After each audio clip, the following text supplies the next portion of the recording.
देश में कोरोना आने के बाद कई उद्योग ऐसे हो गए थे जिनका पहिया रुकना सा लग गया था, जिसको लेके मोदी सरकार ने एक बड़ा ऐलान किया था, जिसमें उन्होंने कहा था कि हम सरकारी नौकरियां ज़्यादा देंगे जिससे लोगों की पावर परचेजिंग इंडेक्स बढ़ाया जा सके, जिससे इकॉनमी का पहिया फिर घूम सके।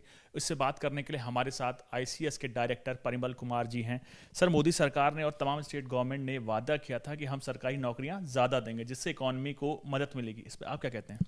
सर, जो है जितनी पोस्ट पेंडिंग थी, और जैसे मोदी सरकार आने के बाद बहुत सारी पोस्ट पर रिक्रूटमेंट ही नहीं हुई थी, वैकेंसी नहीं आई थी, तो कोविड के बाद उन्होंने बहुत ज़्यादा वैकेंसी निकाली हैं और कई लाख नौकरियां देने का वायदा किया है। और जैसे 2022 अब जा रहा है, तो 2022 जाते जाते जो है बहुत सारे रिजल्ट आए हैं। लास्ट 15 दिन में कम से कम 15 वैकेंसी के रिजल्ट आए हैं और आईसीएस के स्टूडेंट्स ने बहुत ज़्यादा मात्रा में जो है सक्सेस यहाँ पर प्राप्त की है। जब ये बच्चे नौकरी लगते हैं, जितने ज़्यादा नौकरी लगेंगे उतना ही उनकी पावर परचेजिंग बढ़ जाएगी और परचेजिंग बढ़ने से फिर मंदी टूटती है।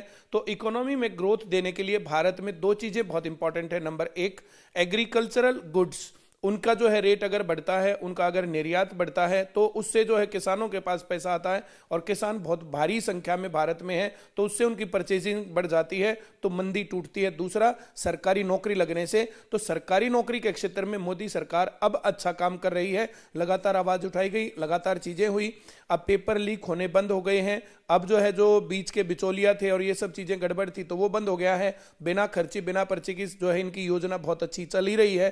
तो जहां जहां पर सेंट्रल गवर्नमेंट में जैसे बीजेपी रिक्रूटमेंट कर रही है, तो अब फेयर सिलेक्शन है और पढ़ के आगे बढ़ने वाले बच्चों के लिए गोल्डन अपॉर्चुनिटी है। जहां बीजेपी शासित प्रदेश भी हैं वहां पर भी बहुत बढ़िया है और हरियाणा सरकार इस मामले में सबसे ऊपर है। मनोहर लाल खट्टर जी के इस मामले में 100 में से 100 नंबर है कि बिना खर्ची बिना पर्ची फेयर सिलेक्शन और बीच में पेपर लीकेज का बिल्कुल मामला बंद। जैसे बहुत सारी सरकारों में इस प्रकार से अब भी है।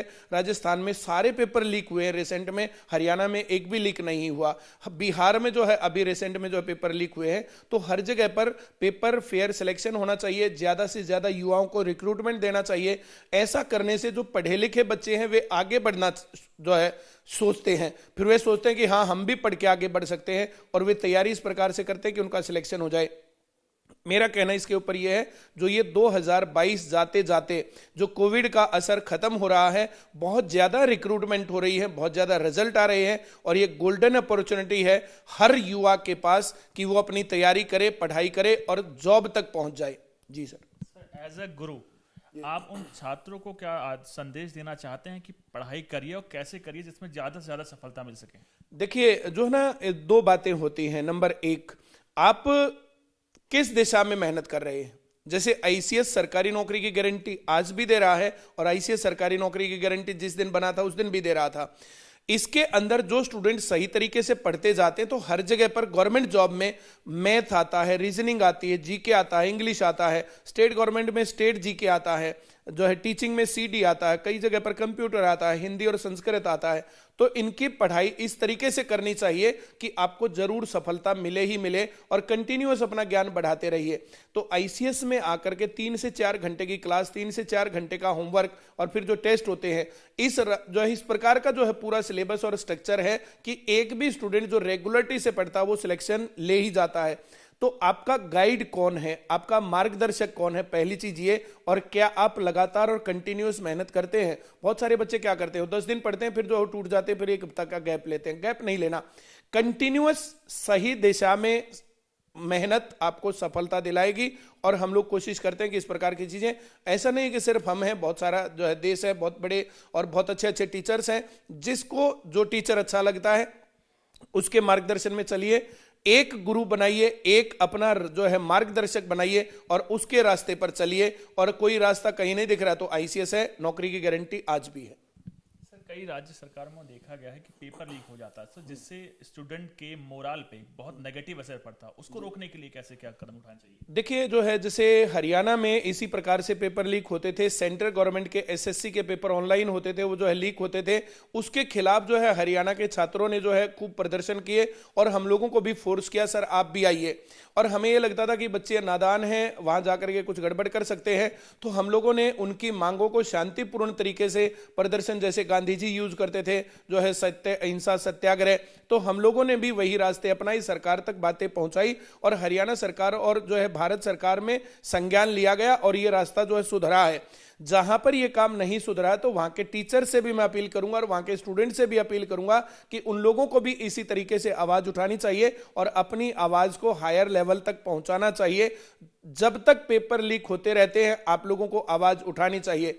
अन्याय सहना, अन्याय करने जितना ही बड़ा पाप है, तो आप अन्याय ना सहें। पढ़े लिखे लोग हैं, युवा हैं, भारतीय लोकतंत्र के अंदर जो ये अधिकार सभी को दिया गया है, अपनी आवाज उठाने के लिए अपने जैसे लोगों को इकट्ठा करिए, यूनियन बनाइए और किसी अच्छे टीचर के मार्गदर्शन में अपनी आवाज को वहां तक पहुंचाइए। पेपर जब लीक होता है तो पढ़ने वाले बच्चे निराश होते ही हैं, पर मैं ये कहता हूं ये निराश नहीं होना चाहिए। सारे पेपर लीक नहीं होते हैं, कुछ कुछ होते हैं, पढ़ने वाले बच्चे हमेशा लगते हैं, वरना मैं इस बात को कैसे कहता कि आईसीएस में सरकारी नौकरी की गारंटी आज भी है। पेपर लीक होने से आपको मेहनत थोड़ी सी ज्यादा करनी पड़ती है पेपर लीक करने वाले बच्चों से भी ऊपर निकलने के लिए, और मैं तो हमेशा ये रास्ता दिखाता हूं कि सुधारने के लिए आवाज उठाइए, लड़िए अपने अधिकारों के लिए, और उसके साथ अच्छी पढ़ाई बहुत जरूरी है, मेहनत करते रहिए। निराश होकर के घर बैठोगे बात नहीं बनेगी। कभी भी नहीं सुना होगा कि सुभाष चंद्र बोस निराश होकर के घर बैठे थे, महात्मा गांधी निराश होकर के घर बैठे थे, भगत सिंह निराश होकर के घर बैठे थे, डॉक्टर BR अंबेडकर घर बैठे थे निराश होकर के। इन लोगों ने भी बहुत विपरीत परिस्थितियों में काम किया। आप भी उन्हीं को आदर्श मान करके विपरीत परिस्थितियों में पढ़िए, तैयारी करिए और अच्छे महापुरुषों की जीवनी पढ़िए। उससे आपको पता चलेगा कि जब समय विपरीत होता है तो वो टूटने का नहीं बल्कि ज्यादा मजबूत होकर के खड़े होने का समय होता है, और इसी रास्ते पर आगे बढ़ना चाहिए। नया साल आ रहा है, नए साल की मेरी तरफ से हार्दिक शुभकामनाएं, और आप सभी लोग एक संकल्प लें, हम पढ़ेंगे और लड़ेंगे। तो ये एक अच्छे राष्ट्र का निर्माण करेगा, अच्छे लोकतंत्र का निर्माण करेगा, अच्छे नागरिकों का निर्माण करेगा, अच्छे युवाओं का निर्माण करेगा।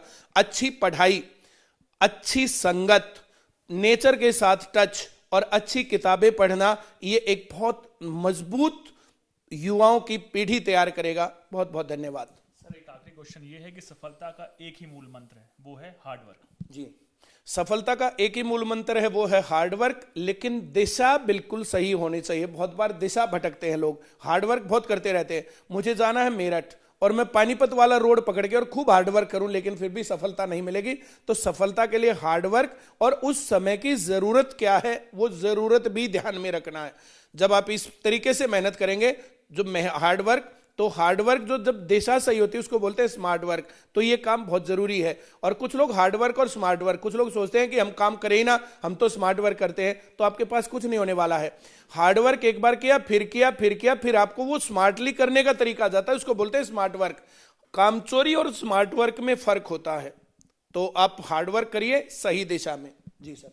ये थे हमारे साथ गुरु परिमल कुमार जी, जिनका साफ कहना था कि सिर्फ हार्ड वर्क ही आपको सफलता दिला सकता है। कैमरामैन संदीप के साथ मैं आनंद कुमार सिंह, भारत 24 दिल्ली।